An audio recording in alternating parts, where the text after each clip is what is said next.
Hello, welcome to From the South. I'm Laura Prada from the Telesur Studios in Caracas, Venezuela. We begin with the news. Stay with us.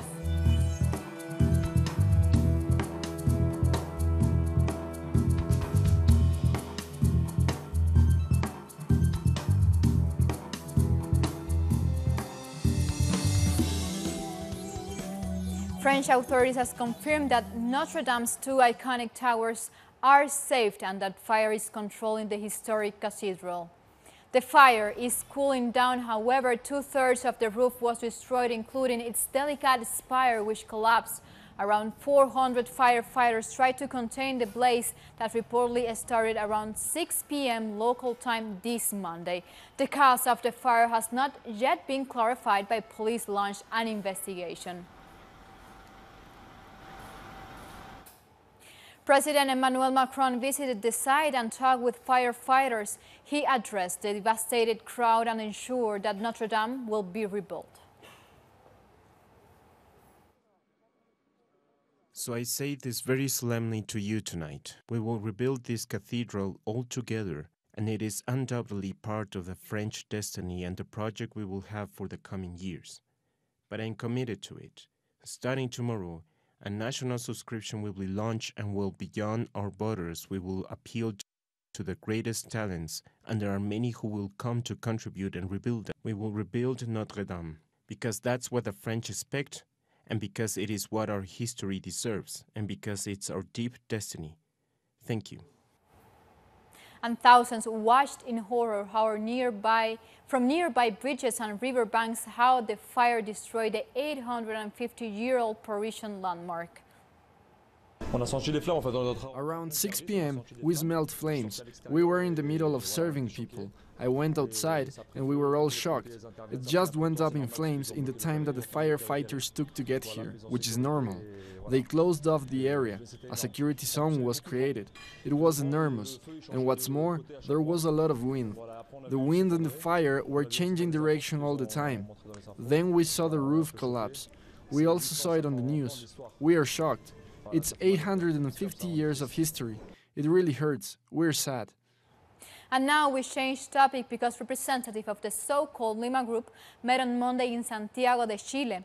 They reportedly follow up on the topics discussed in their last meeting held in Bogotá, with particular emphasis on the situation in Venezuela, as the protest and the U.S. military intervention in the region continues to weigh heavily on the group.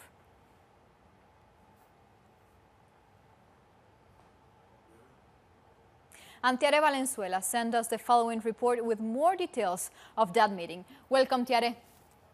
The latest meeting of the Lima Group took place in this hotel in Santiago. 13 representatives plus an envoy sent by the self-proclaimed interim president of Venezuela, Juan Guaidó, took part in the meeting. Early in the morning, they arrived to the presidential palace to meet the Chilean president, Sebastián Piñera. This latest meeting was called for with more urgency than before, since in previous meetings the group has been unable to reach any agreement about the situation in Venezuela. This meeting also takes place soon after the U.S. Secretary Mike Pompeo toured a number of Latin American countries, including Chile. During his visit, Pompeo met with the President Piñera, the foreign minister, and a group of Chilean business people. Social movements have strongly rejected Pompeo's visit, saying that the U.S. may be the one who called for this Lima Group meeting. Thank you, Tiare. And last Wednesday, a group of senior diplomats and former military commanders from the U.S. and Colombia met privately with Venezuelan opposition representatives to discuss the possibilities of a military intervention in Venezuela. The secret gathering was revealed by the journalist Max Blumenthal of The Grey Zone. Earlier, we talked with Max about the meeting. And in the meeting was essentially a grotesque gallery of coup advisors, a who's who of the personnel making the sausage of Trump's Venezuela policy. That's everyone from former National Security Council officials to current National Intelligence Council officials to a State Department official to the former head of U.S. Southcom, Admiral Kurt Tidd, and General Juan Pablo Amayo, who is a Colombian general working out of the Colombian embassy, as well as Juan Guaido's gang in Washington, headed up by Carlos Vecchio, and David Smolansky, who is now working under Luis Almagro at the OAS, overseeing Venezuelan migrant policy. So basically a who's who of people behind the coup were involved in this meeting, which was intended to be kept secret. Further on, we'll also ask Max whether the meeting suggested a shift in policy. This meeting was held for a reason, that the Trump administration and those who are shaping its policy on Venezuela are still seriously considering military options. And you can safely assume that the Trump administration is growing desperate after having failed to dislodge Maduro, as Juan Guaido assured them they would do, after the Venezuelan military has demonstrated total loyalty to the Constitution, after Guaido on his so-called Operation Freedom Tour is failing to mobilize the crowds that the U.S. had hoped he would, after sanctions and a blackout have failed to destabilize Venezuela's government. The only thing left is some kind of intervention. And I noticed the participation of officials from the U.S. Agency for International Development in this, and it led me to believe that if there is a military option being explored, it will be conducted under humanitarian guise. And Venezuelan citizens gathered at the Simon Bolivar Bridge on Sunday to protest against the U.S. Secretary of State visits to Colombian border. Mike Pompeo visited the border city of Cúcuta, where he met with Colombian President Iván Duque and once again took aim at the Venezuelan government. Citizens say Pompeo's presence is part of U.S. interventionism in Venezuela. Among those gathered at the bridge was Freddy Bernal, the commander of the Bolivarian militias in the state of Táchira. He called on citizens to continue defending their country's independence and sovereignty. Regardless of anything else, Colombia is a US colony, and as such, the US can do whatever they want there. But here, once you cross the border, it's a different story. This is the land of Simon Bolivar, of Zamora, Chavez, and Nicolas. This is the land of people who demand respect. Therefore, in this land, the US does not rule.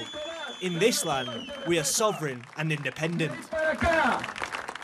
And regarding remarks made by Pompeo, China answered during about this visit to Latin America, and when China called them blatant lies. The spokesperson for the Foreign Ministry, Lu Kang, said his government objects to the U.S. constantly slandering China-Latin America relations. We have noticed some false accusations made by Secretary of State Mike Pompeo against China on the Venezuelan issue. I would like to say that China's position on Venezuela is clear, as well as consistent. We are safeguarding the purpose and principles of the United Nations Charter, as well as regional peace and stability. It should be pointed out that for some time, some US politicians have been carrying the same script of slandering China all over the world, fanning the flames and sowing discord everywhere. Their words and deeds are despicable, but lies are lies. Even if you say it 1,000 times, they are still lies. Mr. Pompeo, you can stop. Time for a first break here from the South. Make sure you follow us on Twitter at Telesur English and on my account at Laura Pitelesur. Stay with us.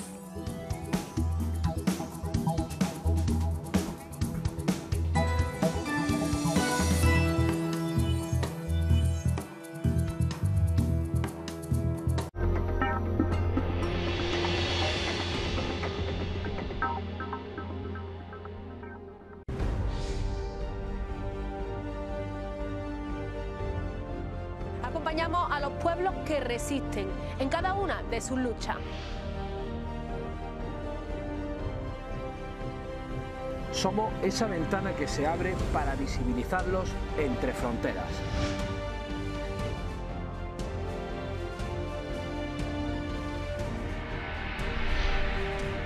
Thursdays, only on Telesur.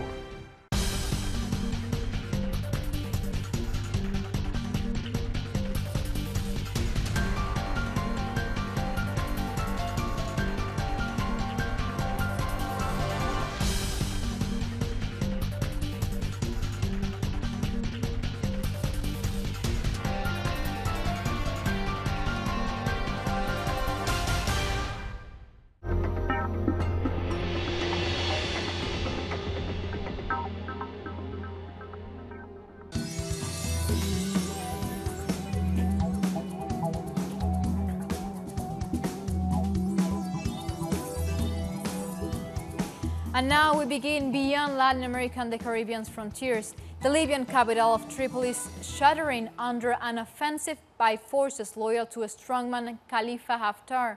The city's already precarious basic services are in danger of breaking down completely, and aid agencies are struggling to cope with a growing emergency.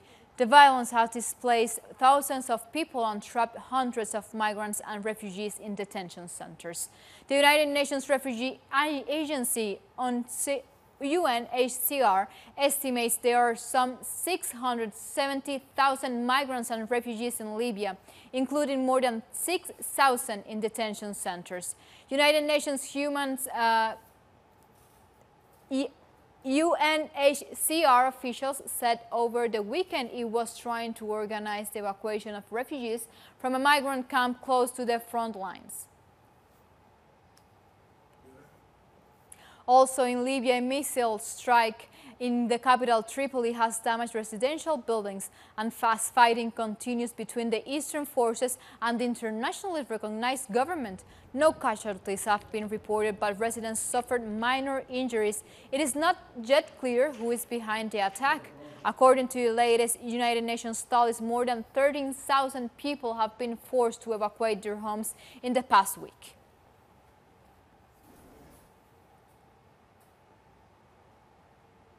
In South Africa, Trade and Industry Minister Rob Davies said he's concerned about how the uncertainty over Brexit may harm his country.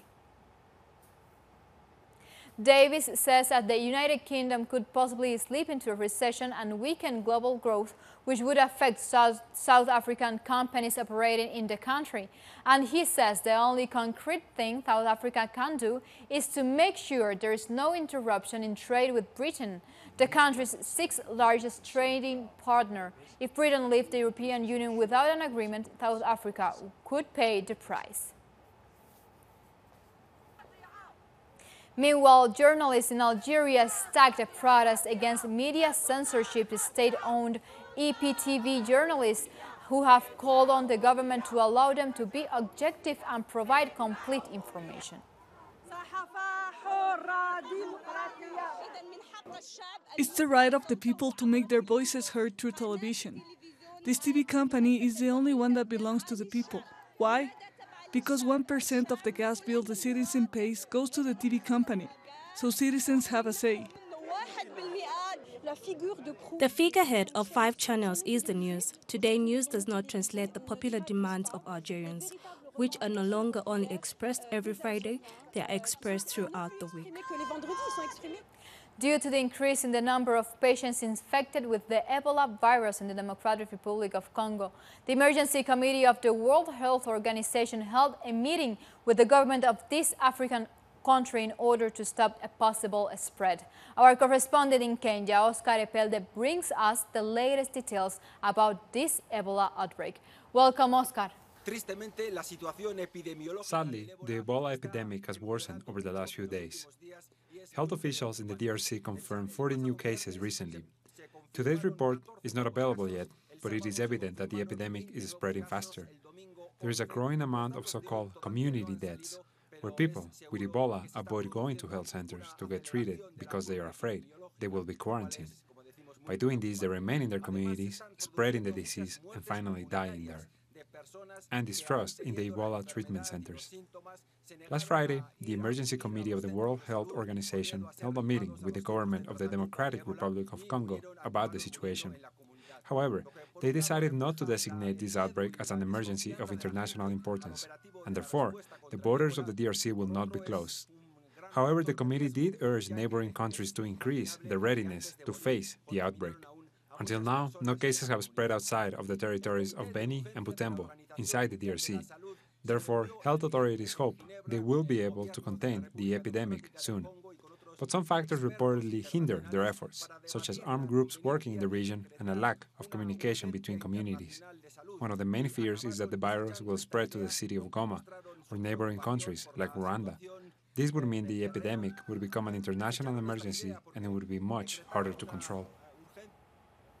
Thank you, Oscar. And the African Union has threatened to suspend Sudan following last week's coup d'etat that saw former President Omar al-Bashir ordered by the military. The Peace and Security Council of the African Union has given the military 15 days to hand power over to civilians. If not, Sudan will not be allowed to participate in any African Union activities until the restoration of the constitutional order.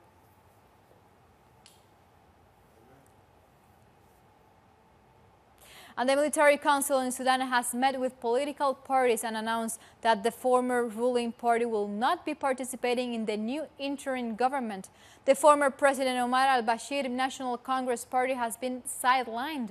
The military council urged political groups to agree on an independent figure to be the next prime minister. The council also announced a new intelligence service chief. Reforms of the intelligence service were a key demand of protesters who continue to call for a civilian transitional government. We want from you, and we wish that everybody reaches an agreement in a short period of time to find and agree on an independent and nationalist figure to become a prime minister. We hope that everybody agrees on the formation of a civil government that paves the way and prepares the environment for a social and political reconciliation, and that it can reach peace. Meanwhile, the country's largest opposition group, the Sudanese Professionals Association, has called for the formation of what they call a civil council. According to them, a civil council would assure the public that the revolution will not be hijacked by the military and members of the former regime. They added that while the military should be allowed to have representation on the council, it must be led by a civilian. There is this one demand, which is one of the main demands of the protest movement, which is the formation of a sovereign civilian council with military representations to protect the revolution and to guarantee the demands are met. Our second demand is the creation of a civilian government made up of cadres and is tasked to be agreed upon with full executive powers. Time for a second and very short break. We'll be right back.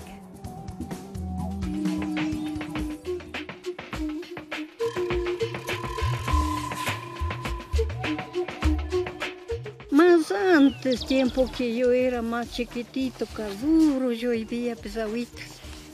Duro era invierno. Todo eso invierno viene menorando, viene el invierno.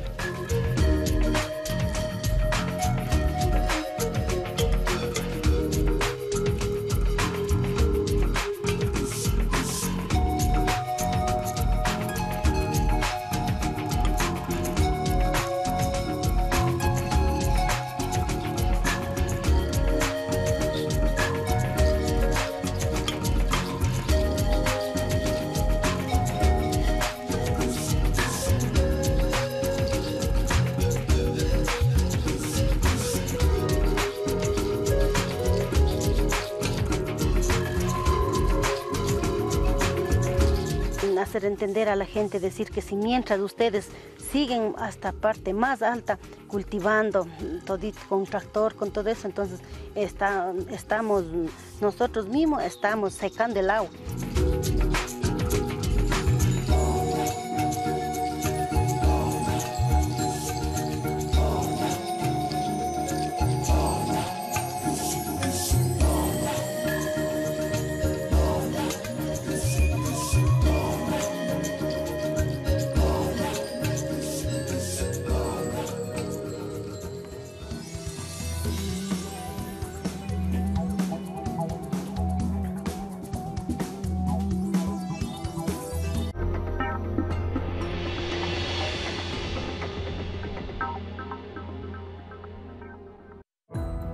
Our actions have an impact on the environment. It's our responsibility to change for the sake of our planet. Let's be part of this transition. Watch, preserve, and protect your Green Zone. Wednesdays, only on Telesur.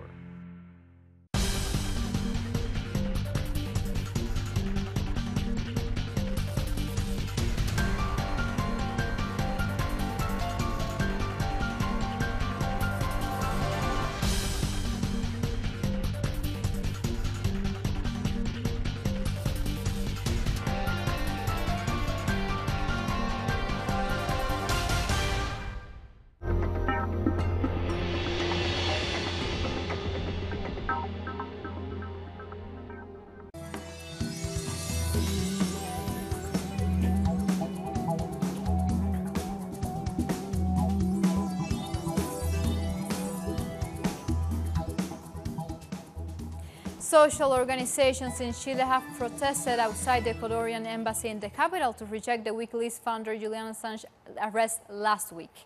The demonstrators described the detention as an attack on freedom of expression by the Ecuadorian and the British governments.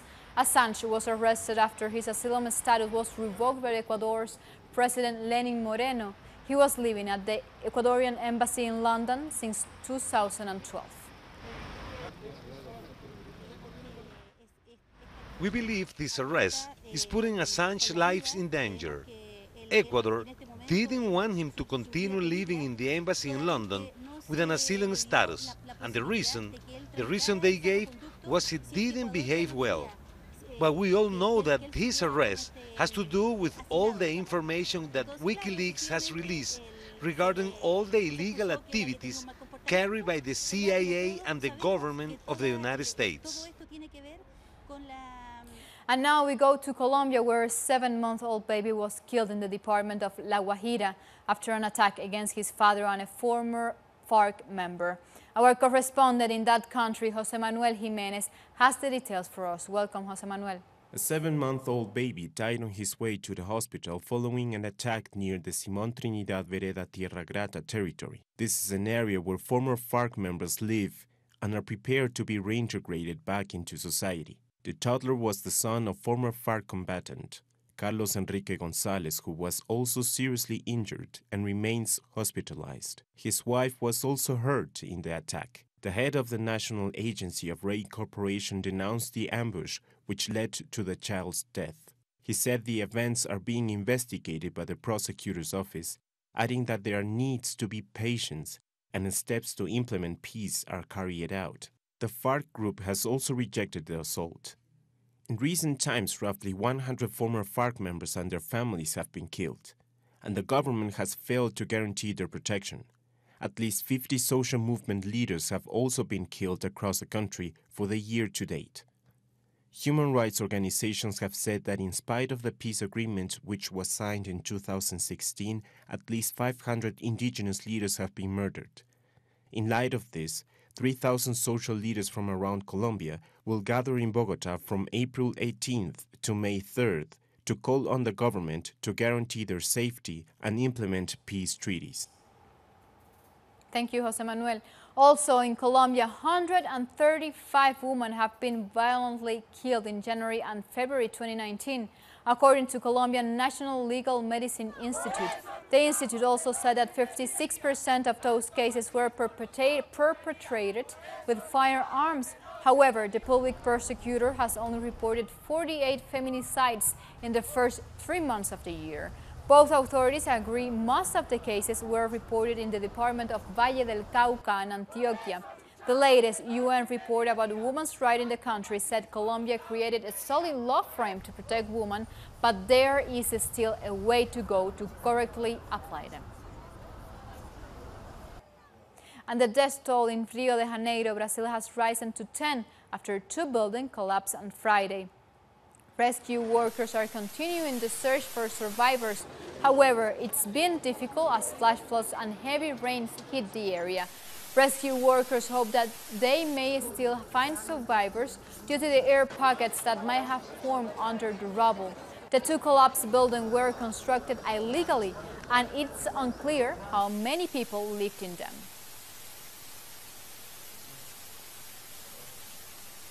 And there has been an increase in the number of people denied visas by United States consulate in Mexico.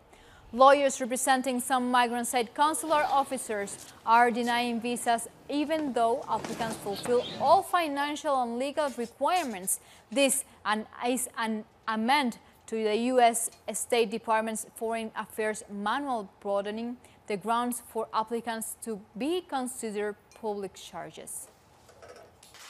At times I want to think that everything will be okay and I'll be able to be with my family again, because it's very difficult to think that I won't be able to return to watch my children grow up, where their life is, where they have their friends. They don't know anything here. And roughly 2,000 Central American migrants began making their way towards the U.S. border from southern Mexico on Monday. The caravan, which mainly includes women and children, left the state of Chiapas walking next to the Tapachula-Huehuetan highway. Several migrants' caravans have tried to reach the U.S. since October 2018, despite threats made by U.S. President Donald Trump. We don't have another option but to migrate. We don't have another option. And if Trump is not happy, well then. But we don't have another option but to do that, because in our countries we don't have any support. We see that on this side. It's better so everyone heads this way. We think that Trump's heart will have to soften, because we have needs in our countries. For our families, we don't come here because we felt like it one day. We come because we have needs. We left family. And now we go to the Caribbean, to Cuba, to the capital Havana, that has been transformed into an open-air art gallery. The project, called Behind the Wall, showcased exhibitions from more than 60 artists. This is as part of the 13th Biennial Arts event, which saw 500 Cubans and 300 international participants. More showrooms were displayed in different regions across the island with the goal of highlighting issues related to migration, human relations, and shared space. Behind the Wall is a project undertaken by friends in all the editions. My friends are the ones who support me, the institutions and everything. This is a great project where everyone comes together. I understand that a city is not a city without people. So for me, people are bigger than cities. With these colorful images, we come to the end of this brief, but you can find this and much more stories on our website, terrestrialenglish.net, where of course you can read opinion articles, watch our special interviews, and find much more produced material by our multi-platform. Continue with Telesur, connecting the global pulse. Until next time, thank you for watching.